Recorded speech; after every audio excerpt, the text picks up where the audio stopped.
Welcome back to another episode of the Believe in NFL Draft Prospects podcast. I'm Joe DeLeone, joined by my co-host, NFL Draft Analyst Ryan Roberts. Today, we're going to do another fun exercise. We did our superlatives for the offensive group on the last episode, and today we're finishing up with these discussions on these offensive players specifically.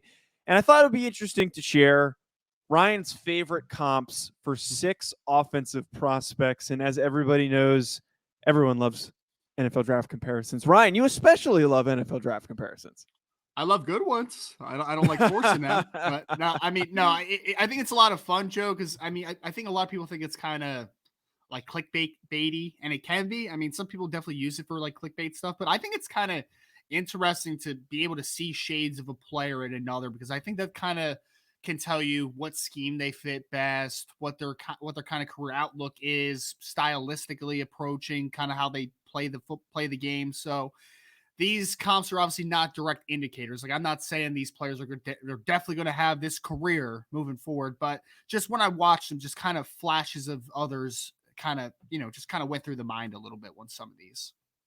Yeah, the comparisons can be a little bit obnoxious sometimes. Like, I remember last year's cycle, there was somebody who found that Zach Wilson was compared to almost every quarterback in the NFL, because it's possible to literally do that with any guy. You could pull shades of somebody and try to put together a Frankenstein if you wanted to.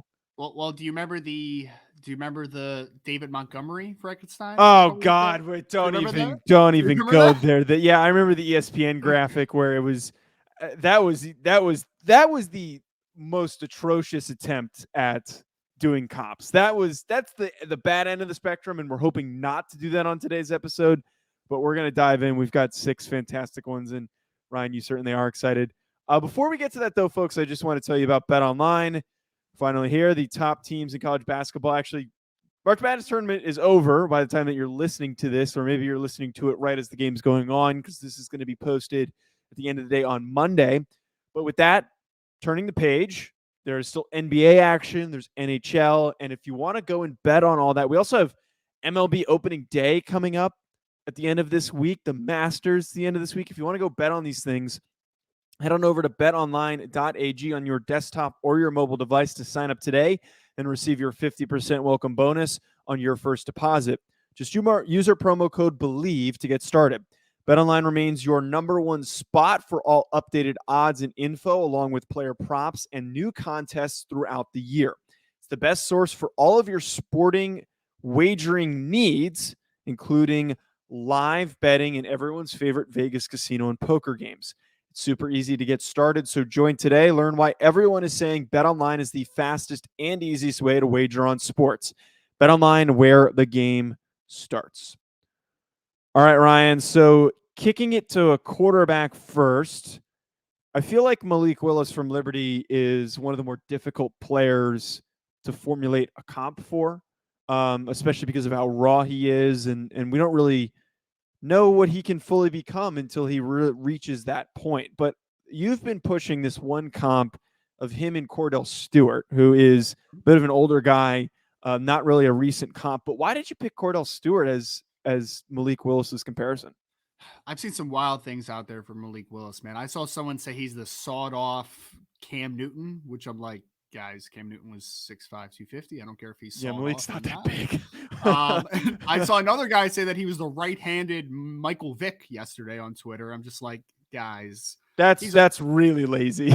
Malik Willis is a very good athlete, but he's not Michael Vick. Like, let's just chill a little bit, right? I always come back to Kordell Stewart because for me, Joe, I don't know if you agree with this, because I don't know how much you actually remember Cordell, because like I only admittedly not a lot, because I'm 6 years younger than you, and he was probably prominent when you were a kid.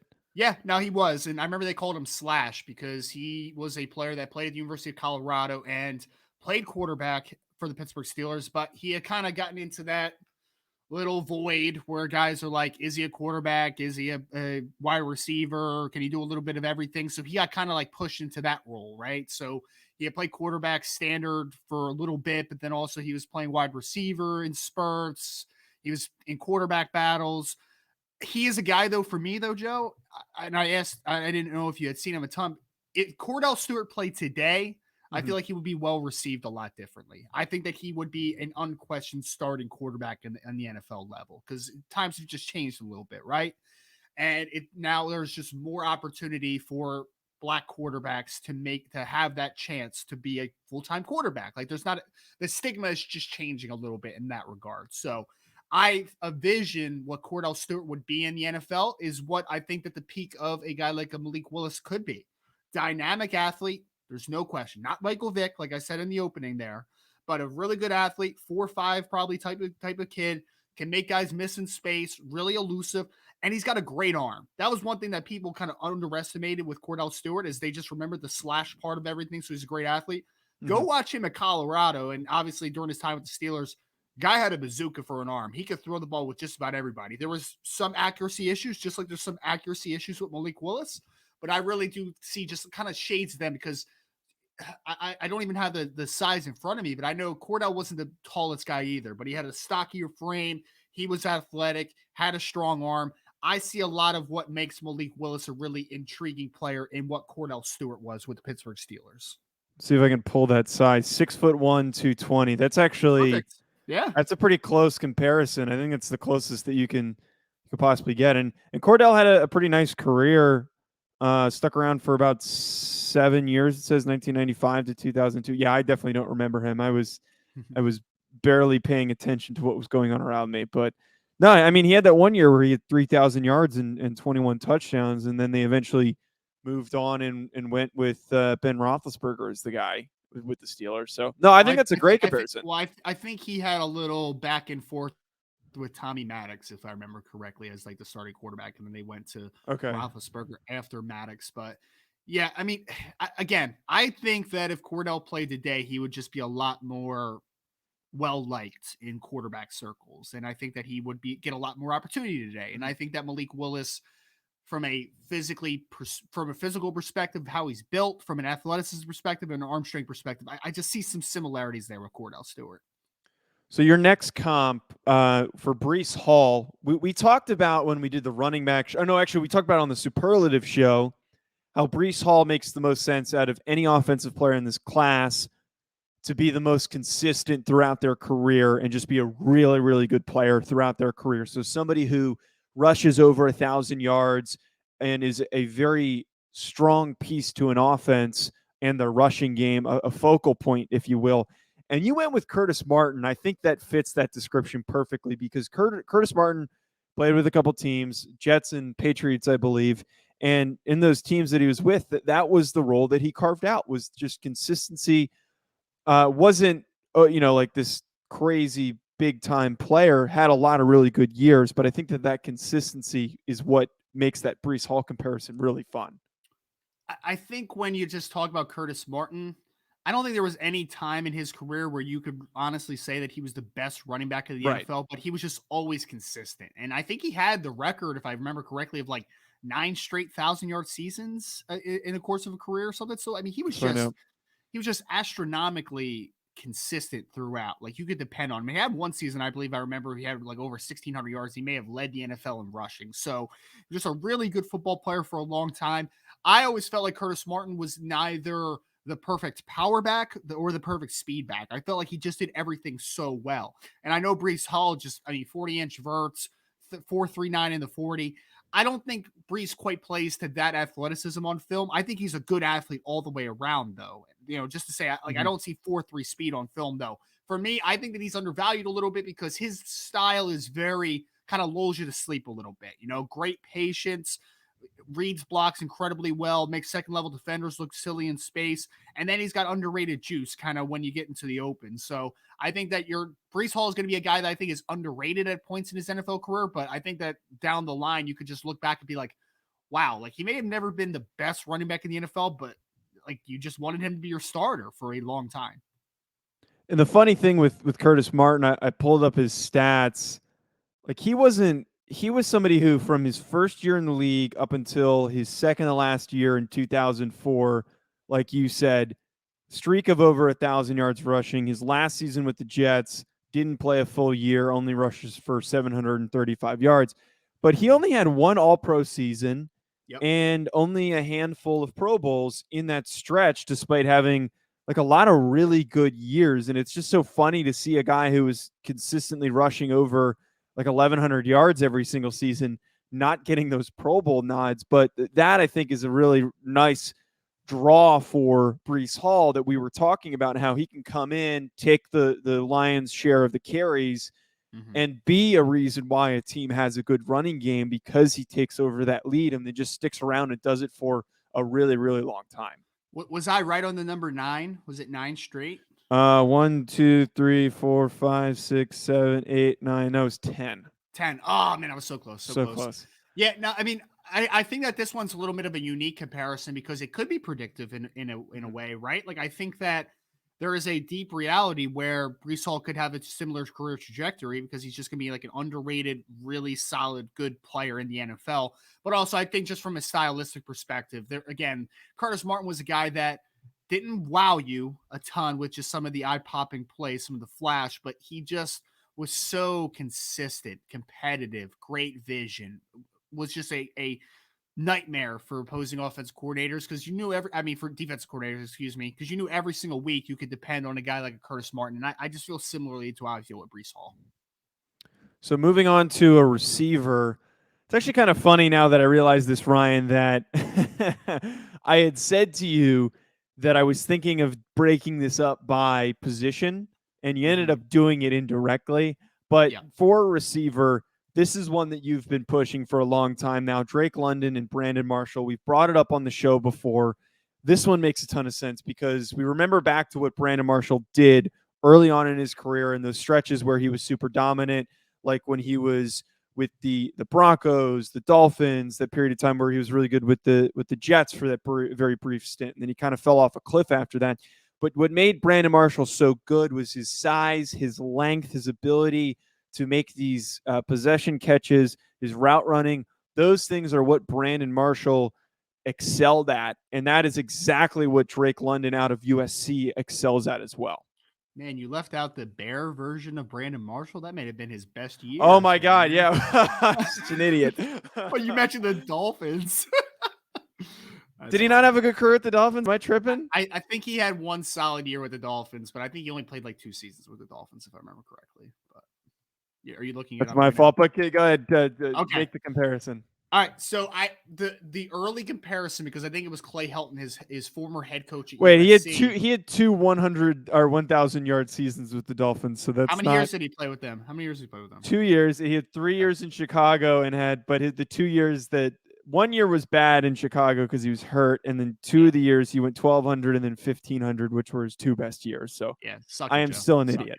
Yeah, yes, agree. The comparison that was, man, you're making me lose my train of thought. The comparison that was thrown out there early on for Drake London was by Clay Helton, and everybody ran with it, in my opinion, was Mike Evans. And I hate the comp. I hate it. I'll be very honest. Mike Evans is a dynamic, deep receiver. Like, he stretches the field vertically. He wins down the field. Great catch point guy, but also at 6'5", 230 pounds, ran like 4.52, 4.53. Like, the kid can move for his size. So I'm not a fan of that comp at all. Brandon Marshall, I think, makes a lot more sense to me because Brandon Marshall was a guy that the physicality he played with, right? Like, he just wasn't a dynamic athlete in any sense, but man, he was super physical out of his breaks, super physical with the ball in his hand, and a really underrated yards after catch receiver Brandon Marshall was, man. Like, he was, everything he did was just so physical. And that's what Drake London does too, in my opinion. Drake London's a fantastic yak receiver, but he does it a lot differently than most guys do. When you think of yak, I think usually guys think of like making guys miss in space and manipulating second level defenders, doing all that type of stuff. Brandon Marshall would just bully you, and Drake London will also just bully defensive backs after the catch. So I see a lot of similarities with him. I don't think he's quite the field stretcher of a guy like a Mike Evans, but I think as a short to intermediate separator with size, physicality, and have yak ability, I see a lot of Brandon Marshall in Drake London's game. Yeah, that one's got to be. It's not. I'm not actually. It's aggressive for me to say that one has to be your best one, but I think that's my favorite one that you have on this list.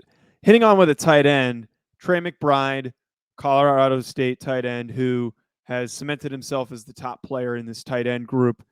Probably going to be somewhere on day 2. You went with a comparison that I would argue these days doesn't sound like a major compliment, but still is one. You compared him to Brent Celek. And the reason why I'm saying it doesn't necessarily sound like a major compliment for a modern tight end is because Brent Celek is kind of an old-fashioned tight end. He's not exactly what we see in the NFL these days, where teams are kind of looking for a little bit more of a Kyle Pitts or a Darren Waller. But you went with Brent Celek, a bit of a throwback player, was really good with the Eagles for his time that he was there. Why'd you go with Brent Celek here? I think a lot of people only remember Brent Celek at the end of his career with the Super Bowl with the Eagles with 2017, where at that point Zach Ertz was starting to make the ascension as the best tight end on the Eagles, and Brent Celek was left more as kind of a second, third tight end along with Trey Burton. But when Brent Celek was at his best, and I implore everybody to, if you don't remember him too well, look up Brent Celek's career stats, because he had a couple seasons where he had like 70 plus receptions and over 900 yards. He was balling. Yeah, man. He was a Pro Bowl tight end. Like, he was a good player for a long time for the Philadelphia Eagles, and he was an all-around football player. Really good blocker, strong hands, not a dynamic athlete, but a good athlete all the way around, and he can create separation. Now, the Trey McBride pro day threw me through a little bit of a loop, Joe, because I did not expect him to run 4.56. Like, that was a little bit nutty on that end. So maybe that, undoes my comp a little bit, but I still don't think Trey McBride plays like that type of athlete on film. I think he's a good athlete, and you saw him in person. So, like, you could even speak to the fact of, like, he made separation because of how physical he was. It wasn't, the quick footedness of a guy like a Trey McBride, but I think that he can have a similar arc, because I think that he's just going to be a really solid, good player in the NFL for a long time, underappreciated to a degree. But when you look back at what Brent Celek was able to do with what the Philadelphia Eagles did, and including winning a Super Bowl, he was incredibly valuable. And I think that Trey McBride can also be a very valuable football player on the next level. Getting on over to an offensive lineman, you brought up Darian Kinnard, the Kentucky offensive tackle that is expected to bump into guard. And you ended up picking his comparison as somebody who did make that bump inside the guard, and for a couple of years was super dominant in the interior. Kelechi Osemele, who I believe came out of Iowa State when he came out. But that one also, I think, makes a ton of sense, because it can be tricky to project these guys that transition from tackle to guard and then have really good careers. But here you are going with Osemele for Kinnard. Usually guys that make the transition from tackle to guard are guys that lack length or lack foot quickness. But then there's some guys that, and I mean, that to say, I think Darian Kinnard is not the most fleet of foot offensive tackle, but he definitely has the length. Like, he's got 34 plus inch arms. He's 6'5", weighed in 326, I think, at the combine, although he played over 340 pounds while at Kentucky. So from a size perspective, you could look at him and say, he's got tackle length, he's got tackle size, and that's all well and good. And obviously he wants to play tackle. I mean, you saw it at the Senior Bowl. He slimmed down just to try to play offensive tackle. So there may even be some teams that value him. Like, I've talked about this a bunch, like a Baltimore Ravens style, a Tennessee Titans style. Like, they might value him as a right tackle. I think it's possible. But I think that his best work is going to be inside a guard, because the size that he has can be absolutely overwhelming at the point of attack. And that's a lot of what you saw with Kelechi Osemele out of Iowa State. He was, again, 6'5", 335.